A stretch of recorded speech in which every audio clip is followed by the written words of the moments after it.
All right, Shalom. First and foremost, I want to give all praise, glory, and honor to Yahweh, Bashem, Yahushai, Bashem, Rachak, Wadash. Double honors to the elder apostles and bishops of the great millstone that rule well. And as always, peace, blessings, and salutations. Until the we like tabernacle of David scattered abroad across the four winds of the earth.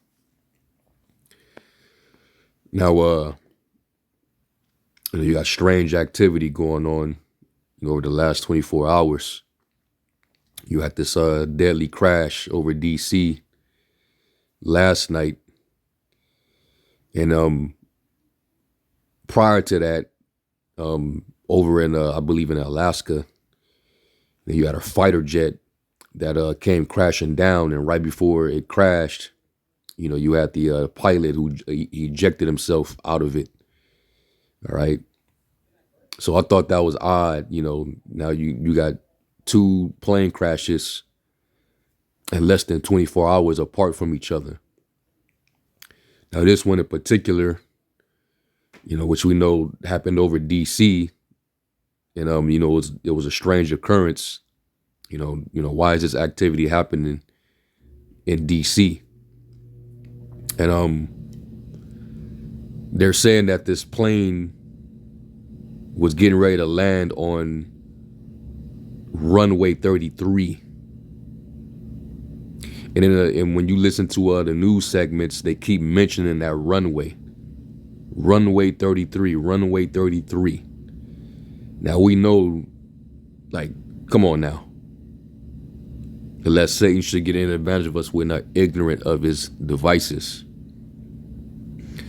Anytime you hear the number 33, which is definitely an occultic Masonic number, then you know that the powers that be got their hands all over this situation.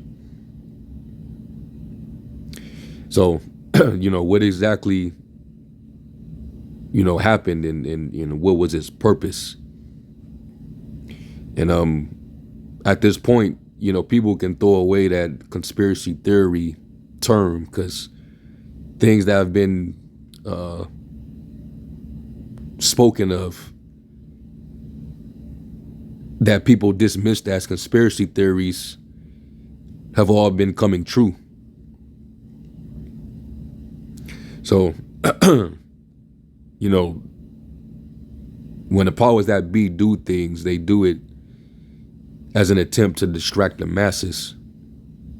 What could possibly be really going on.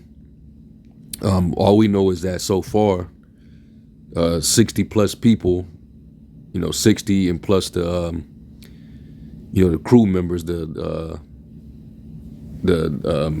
had the pilot, the co-pilot, all right, the staff that were on board, that all ended up losing their lives. They ended up in that river, and with it being freezing over there, nobody made it out that water. All right, but anyway, what exactly are these devils trying to do on the left hand? Because, for this to take place, and this is just days before the Grammys, so to speak. I noticed that ceremonies like the Grammys, there's usually a sacrifice right before or during the day of that ceremony. Like, i.e., when you had one back in 2012, and just that same day, Whitney Houston was sacrificed in that hotel. 2020, the one in 2020. Just before that one, you had the alleged Kobe crash where he crashed. He crashed in that so-called helicopter. Him and was it one of his daughters? That was days before the Grammys. And I'm not saying that this is related to that, but you just would never know that maybe they needed a sacrifice right before the Grammys. You know what I mean? And then you also got that Super Bowl that's going to be the weekend following. literally a week after the Grammys. And I remember, was it last year? I believe it might have been last year or the year before. When the Chiefs end up winning, of course, that same Super Bowl, and it was here in Vegas. You had the death of this Nigerian banker. They said he was allegedly on his way to Vegas, and he ended up crashing. So I don't think it's coincidental that these type of tragic situations happen right before these type of ceremonies. All right, but that's just me, speaking as a man and being spiritual. All right, so this could very well have been a sacrifice, and this also could have been significant towards something else as well. Some they saying that CNN is already trying to spin it and pin it on DJ Trump. But who knows? And it's all, everything surrounding it is weird. Now, I'm going to play this video because a witness of this crash, he's actually saying that he never even saw a helicopter in the area. So let's listen to this one real quick. Plane, and it looked fine and normal. It was right about to head over land, maybe 120 feet above the water. It looked like a fairly, a small end but normal sized passenger jet, and it looked normal. It was level.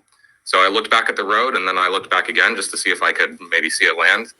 And this was 3 seconds later, and at that point it was banked all the way to the right. I would say maybe past the right, past 90 degrees. I could see the underside of it. It was lit up a very bright yellow, and there was a stream of sparks underneath it. It looked like a Roman candle, if you've ever held one of those on the 4th of July, but it was much, much bigger than that. It was high off the ground. I didn't see anything beyond that. I didn't see any helicopter. It's a very, very dark night out tonight, so anything that's not illuminated, you can't really see. So I didn't see the other aircraft, but I saw the plane banking at an angle that a plane shouldn't bank, and I saw sparks flying. So, hey, weird, strange activity. All right, and should we be believing the mainstream media's narrative about it? Well, they always lie. They always have a story, a narrative to go with. All right. Let me get Psalms 144 and verse 11. And it says, rid me and deliver me from the hand of strange children, whose mouth speaketh vanity, and their right hand is a right hand of falsehood. All right. And, that's what they do. They create, stories and narratives. And, they spin things, to not get you to think, individually on your own, use critical thinking, because this devil, he stays coming with the optics. It's always something that he's doing behind the scenes that he doesn't want you to know. So he has to distract you. All right. So this can very well be another psyop, but this could have also been a sacrifice. Okay. So let's go to Ephesians 6 and starting at 10. And it says, finally, my brethren, be strong in the Lord and in the power of his might. Put on the whole armor of the Most High, that you may be able to stand against the wiles of the devil. And we know, we go over this all the time. That word for wiles in the Greek is metereia, which is dealing with his trickery, his deceit, his strategies. All right. Basically, their use of craft. Because especially when you sacrifice, that gives you power on the left hand. He deals with witchcraft and divination, sorcery. And normally to tap into the left, you need some type of blood sacrifice. So obviously everybody's mind is going to be focused on the Grammys, and then the week after that, the Super Bowl. Okay. And you know how that go. You know, that shit is rigged as hell. So now all of a sudden you got the Chiefs, you know, back at the finals again. All right. And I wouldn't be surprised if they end up winning again. Okay. But, you know, it's all bread and circus at the end of the day. It's all entertainment. And, you know, it keeps the masses of the people, you know, where they need to be so that the elites can get their job done. You know, we're not ignorant to it, you know, because Esau's moving at a fast pace, you know, trying to get a lot of things done. You know, this whole illegal immigrant thing with the deportation, you know, all these laws being signed, you know, the freeze of the DEI, you know, getting rid of, you know, all these entitlement programs and aid programs. You know, he's doing a lot, man. You know, what's that saying go that brothers bring out? You know, there are years when nothing happens, and then there are weeks when decades happen. You know, so a lot is happening in just a week. You know, ICE going after basically both the northern and southern kingdom now. And it's things are going to continue to escalate. And that's why the scriptures tell us that, you know, we got to be on our watch. All right. Like it tells us in Peter 4:7, the end of all things is at hand. Therefore, pray always and you know, basically watch, you know, be alert. Verse 12, it says, for we wrestle not against flesh and blood, but against principalities, against powers, against the rulers of the darkness of this world, against spiritual wickedness in high places. So this is what we up against. Okay.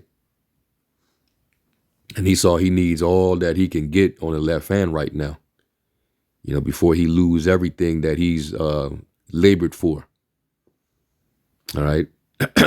That's why they got to have all these councils, and it tells us that in Isaiah 47, that we're wearied in multitude of thy counsels. But, you know, let's see if you're stargazers and prognosticators and, you know, soothsayers, all your witches and warlocks. Let's see if they got any answers for you when the Lord starts to demonstrate, you know, the other side. You know, see if they got those answers for you. Then, you know, you're going to start looking at us, you know, to blame, and you're going to persecute the prophets, which this already prophesied. You're going to make war with the saints. All right. And guess what? The victory is already written in for the saints. All right. That's the real team that's going to actually win. So, you know, your left hand efforts, you know, how, you know, it's going to be, you know, you're going to put up a fight, but you're not going to win. All right. Because we have Yahweh Ba'Shem Yahweh Shai, and we have the Spirit.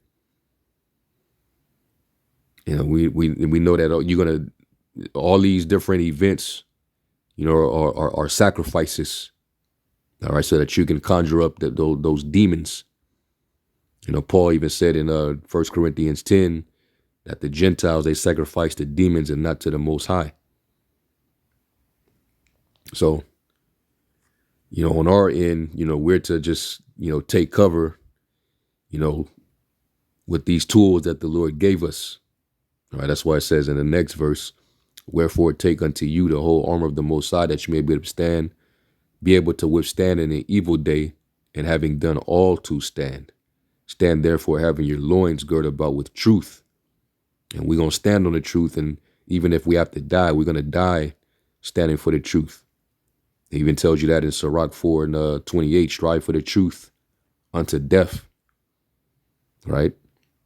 And having on the breastplate of righteousness, and your feet shod with the preparation of the gospel of peace, above all taking a shield of faith, wherewith you shall be able to quench all the fiery darts of the wicked, everything that's going to be coming at you, from our adversary, the spiritual demon Satan, or the devil who as a roaring lion walking about seeking whom he may devour. Okay. So yeah, we're definitely in that day. All right. So, just be alert, like the Lord said, and pay attention. And that goes for myself first and foremost. It's Luke 21 and 34. It says, "Watch out! Don't let your hearts be dulled by carousing and drunkenness." That's basically what they're gonna get ready to do come Super Bowl. Super Bowl Sunday. Everybody gonna be, they're gonna be in these bars. They're gonna be, people gonna be throwing Super Bowl parties. They're gonna be drinking, playing music, grilling, or ordering a bunch of pizza, whatever they're gonna be doing. All right, and these people gonna wild out, and then after whoever wins that rigged game, their team is gonna the fans of that team are gonna wild out. All right, they're gonna proceed to revelry. Probably burn a few cars. Act out. So it's the same old crap, man.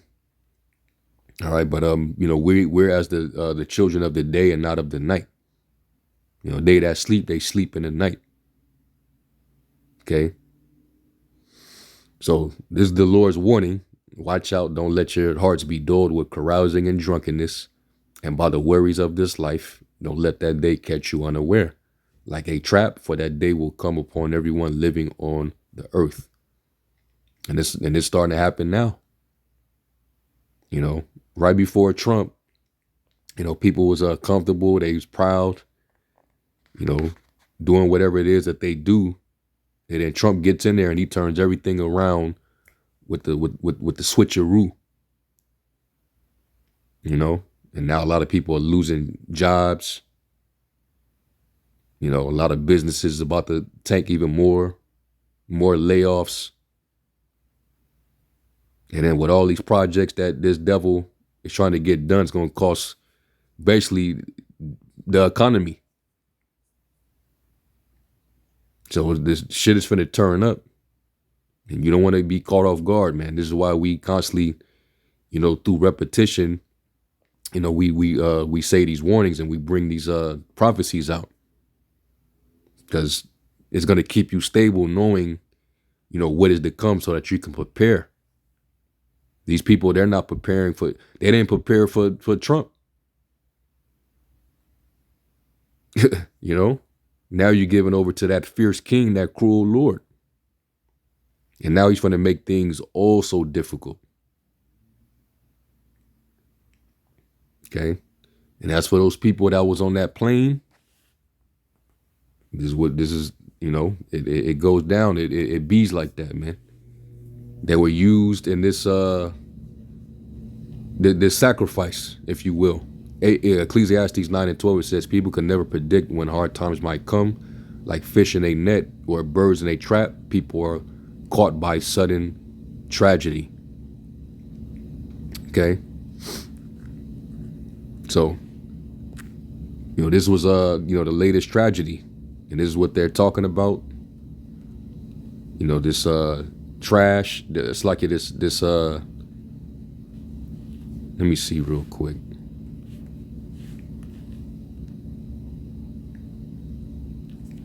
See what they saying now.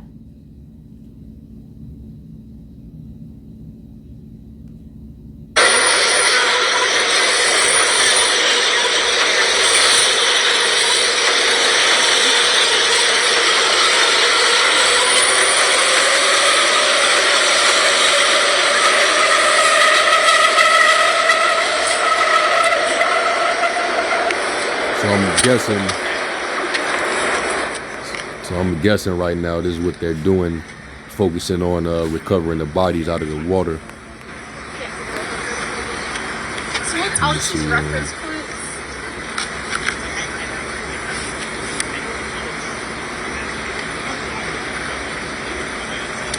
Yeah, no survivors.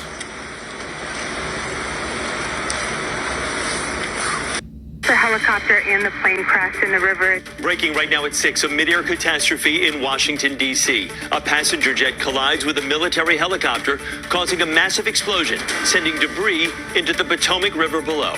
The conditions out there are extremely rough. Right now, there are confirmed fatalities as dive teams look for possible survivors. She texted me that they were landing in 20 minutes. The rest of my text didn't get delivered. We have live team coverage this morning with new details about what happened and who was on board.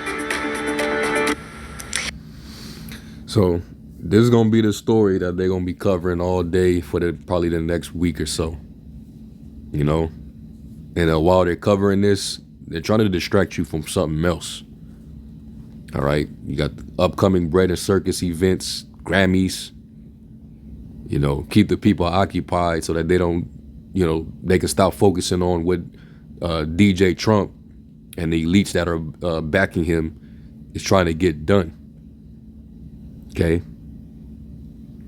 So yeah, man, you know, stay alert and you know, be circumspect and, you know, keep them prayers going up. You know, we in for a bumpy one. All right. So anyway, with that, I'm gonna give all praise, all honor, and all glory unto Yahweh Ba'Shem Yahushai. And unto the next one, Shalom.